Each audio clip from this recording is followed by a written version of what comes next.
Hello everyone, Risha this side. I'm a class 12 student and today I want to share my experience studying from Siddhant sir and learning German. So up until class ninth, my concepts were not strong. I was not good in the subject. I did not have a command on the language. My grammar was very weak. I used to make silly mistakes and I used to score very low in my school exams.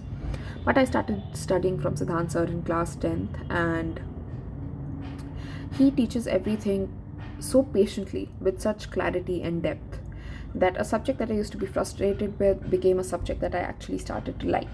And it seemed impossible at the moment, but with Sir's determination and my hard work, we were able to score very well in board exams. I had 99 out of 100, and not only that, I was able to clear my A2 exams with just 20 days of preparation.